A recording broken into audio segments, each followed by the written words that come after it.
Sir, ये दिल जीतने के बाद आप जो कि लगातार गुजरात मॉडल भी आपका फेमस रहा है, अपने विकास के जितने भी प्रयोग आपके गुजरात से फिर आदि आप बता रहे थे कि केंद्र में कर रहे हैं। जिम्मेदारी का भाव, प्रेशर का भाव एक कितना आता है खास तौर पे गुजरात को लेकर जब आप देखते हैं तो? एक तो मैं बहुत ही डिटैच व्यक्ति हूँ जी। मैं इवन संगठन के काम में भी जब गुजरात के बाहर था तो मैं गुजरात के कामों में बिल्कुल अपने आप को दूर रखता था। सरकार बनने के बाद भी, प्रधानमंत्री बनने के बाद मैंने किसी मुख्यमंत्री को एक बार भी फ़ोन नहीं किया। पर सर, आप जो विकास के काम में उन पे पहली सर। बात तो मैं, क्योंकि अब मैं, मेरा मेरा स्वभाव है कि जैसे अभी मैं आपके साथ बैठा हूँ तो मैं यहीं पर हूँ, न मैं प्रधानमंत्री हूँ न कुछ हूँ। मैं पत्रकारों के साथ बैठ कर के देश के एक राजनीतिक नेता के नाते मैं जवाब दे रहा हूँ, तो मैं यही हूँ। मेरी सरकार वगैरह सब मैं यहाँ से बाहर निकलूँगा शुरू होगी, तब तक मैं यही हूँ। तो मैं आपके साथ हूँ, फोकस हूँ। तो मैं यहाँ आकर मैं पूरी तरह देश के काम में डूब चुका हूँ, पूरी तरह डूब चुका हूँ। और इसलिए, और मुझे भरोसा है कि गुजरात में जो भी टीम बनी है उस पर मुझे इतना भरोसा है। मैं जब काम करता था तब भी वो मेरे साथ काम करते थे, वो मुझसे भी अच्छा करेंगे मेरा विश्वास है। और किया, मुझसे ज़्यादा सीटें जीत करके आए वो लोग, तो क्रेडिट जाती है। और मैंने तो चुनाव में कहा था कि भूपेंद्र की सफलता के लिए नरेंद्र ही आज यहाँ आया है। पर एक प्रधानमंत्री के तौर पे और एक राजनेता के तौर पे, क्योंकि आप देश का नेतृत्व कर रहे हैं, आप अब गुजरात को देखते हैं भूपेंद्र भाई के नेतृत्व में 156 आना, वो अनुभूति अलग रही होगी। देखिए, गुजरात में इतने दिनों जो काम किया हुआ है, स्वाभाविक है जो नेक्स्ट 25 ईयर का कालखंड है वो गुजरात के लिए उत्तम कालखंड है। और गुजरात, मुझे लगता है कि ये मौका जाने नहीं देगा। कोई बड़ा व्यापारी लोग हैं, बड़ा हिसाब किताब देखने वाले लोग हैं, तो गलती करते नहीं है, वो बराबर जांच पड़ताल करके आगे बढ़ते हैं। तो वो समझेंगे कि भाई अब ये गुजरात का समय आया है, और वो उस प्रकार से गुजरात को आगे बढ़ाएंगे, ऐसा मेरा पूरा विश्वास है। सर, गुजरात की एक और बात ये पूछना चाह रहा था। गुजरात में बीजेपी तो आपने बता दिया कि आपके हिसाब से बढ़िया कर रही है। ये कांग्रेस को क्यों इतना वैक्यूम का सामना करना पड़ा? हम देख रहे हैं जितने भी बड़े नेता कांग्रेस के एक ज़माने में, आपके दौर में भी जो बड़े बड़े नेता थे कांग्रेस के, वो अब सब कांग्रेस छोड़ छोड़ के जा रहे हैं। क्या कारण लग रहा है आपको?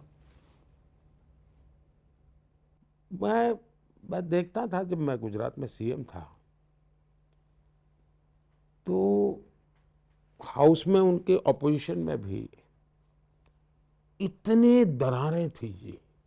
बहुत छोटा दल था उनका, लेकिन ढेर सारे गुट बने हुए थे। तो कभी मेरी उनके खुल करके बात भी होती थी, और मैं कहता था, मैंने कहा देखो भाई, मैं चाहूँगा कि अच्छा विपक्ष के रूप में आप लोग परफॉर्म करो। और मैं इतने तक करता था, वो हाउस में सवाल पूछते थे कोई, तो मैं मेरी सरकार को कहता था उनके हर सवाल को हाउस में जो जवाब देना होगा वो तो ठीक बात है, लेकिन उसके बाद मुझे 2 महीने में बताओ भाई, उन्होंने रोड का सवाल कहा है तो मुझे वहाँ रोड बना देना है। उसने गड्ढे की बात कही तो मैं गड्ढा भर दूंगा। तो स्थिति ये आ गई थी कि विपक्ष के पास कोई काम ही नहीं बचा था। तो दूसरा, वो मौजी हो गए थे जी, दिल्ली को खुश रखना, उसी में वो लग गए थे।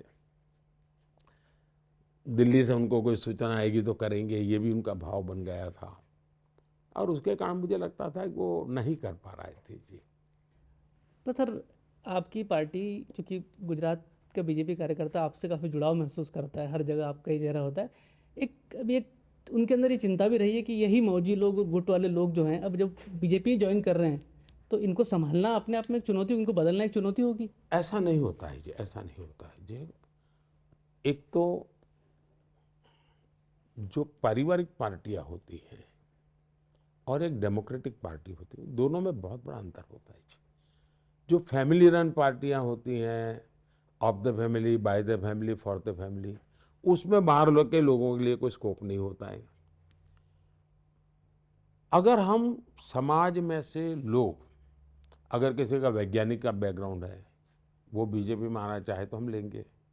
किसी का सोशल वर्क का बैकग्राउंड है, किसी का राजनीतिक बैकग्राउंड हो सकता है।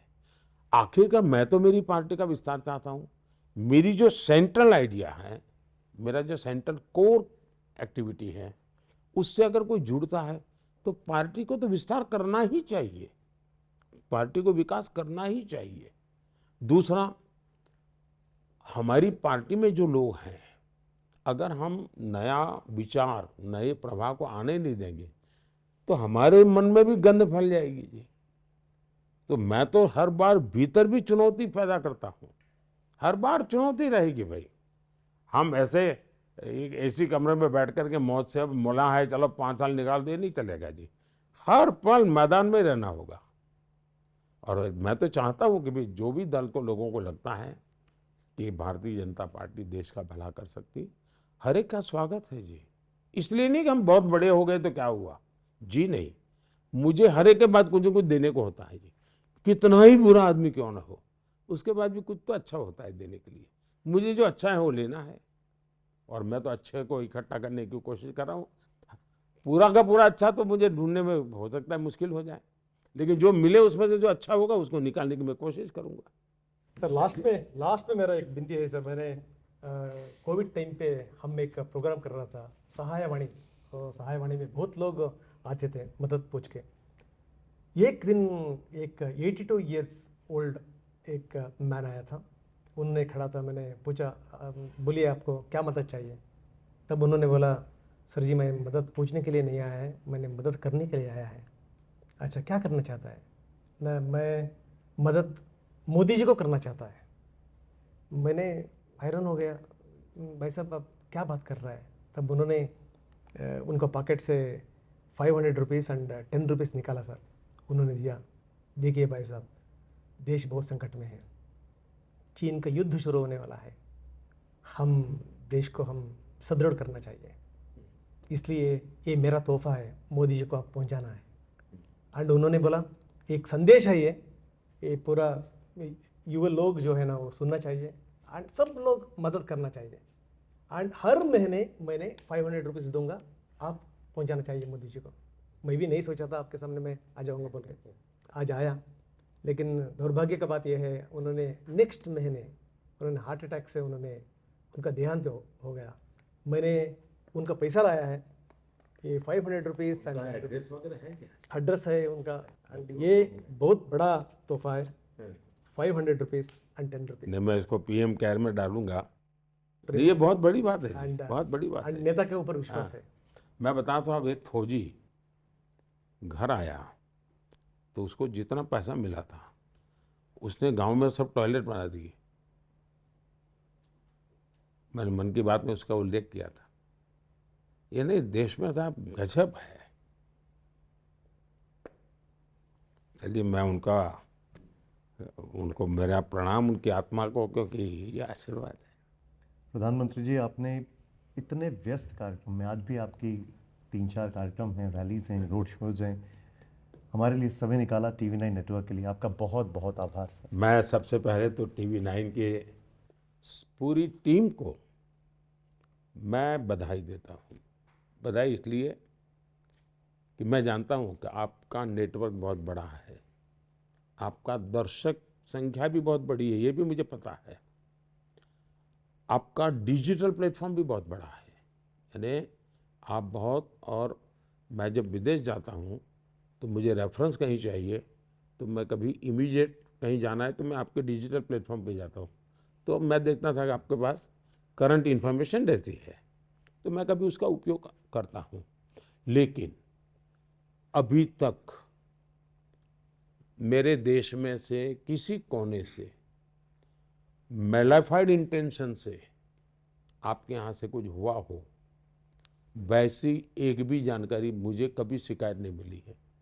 मुझे कभी, मेरे और मेरी टीम को, TV9 को कभी फ़ोन करके ये नहीं कहना पड़ा भाई ये देश का नुकसान हो जाएगा, आप क्यों करते हो। मैंने, हाँ, बीजेपी का नुकसान हुआ था, बहुत कुछ किया होगा आपने, और उसमें मेरी कोई शिकायत नहीं है, लेकिन देश का नुकसान हो ऐसा आपने कभी किया हो, ऐसा मैंने कभी, मेरे पास रिपोर्ट नहीं आई। और ऐसा मीडिया देश के लिए बहुत ज़रूरी है, बहुत ज़रूरी है। तो मैं तो आपकी टीम को और सबको बधाई दूंगा जी, बहुत बधाई दूंगा। धन्यवाद सर।